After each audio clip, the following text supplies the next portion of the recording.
Chapter 2 of Brave New World by Aldous Huxley further elucidates the dystopian world's practices, focusing on the conditioning of infants to ensure conformity and stability within society. The director of Hatcheries and Conditioning, DHC, leads a group of new students through the Central London Hatchery and Conditioning Centre, focusing this time on the infant nurseries, neo-Pavlovian conditioning rooms. The DHC demonstrates the conditioning process using a group of Delta infants. The children are initially attracted to books and flowers, symbolizing natural beauty and intellectual curiosity. However, their initial interest is met with a terrifying ordeal. As the babies crawl towards these objects of nature and intellect, they are suddenly subjected to loud, frightening noises followed by electric shocks.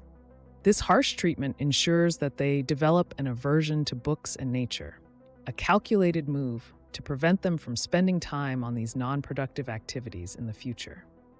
The rationale behind such conditioning is economic. By disliking nature, individuals will not waste company time on outdoor pursuits that do not require material consumption. Instead, their engineered preferences will steer them towards country sports, which necessitate specialized equipment and consumer goods, thus fueling the economy of the world state.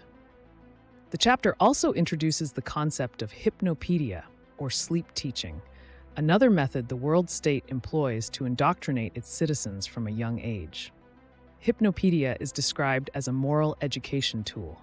The DHC explains its utility by sharing the story of Reuben Rabinovich, who inadvertently learns a speech through repeated exposure during sleep, underscoring the effectiveness of subconscious absorption. Later, the new students witness a sleep-teaching class where children are taught lessons of class consciousness, embedding a sense of superiority or inferiority based on their predestined social caste.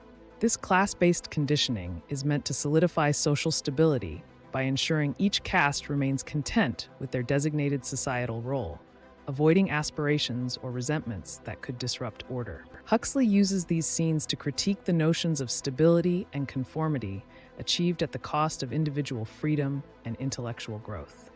The aversive conditioning against nature and the imposition of class consciousness through hypnopedia reveal a society willing to sacrifice human instincts and diversity for the sake of a uniform, uncontested stability. The chapter touches on significant themes of the book, including the manipulation of natural instincts, the suppression of individual thought, and the use of technology not to enhance human experience, but to limit it, ensuring that the citizens of the world state remain compliant consumers.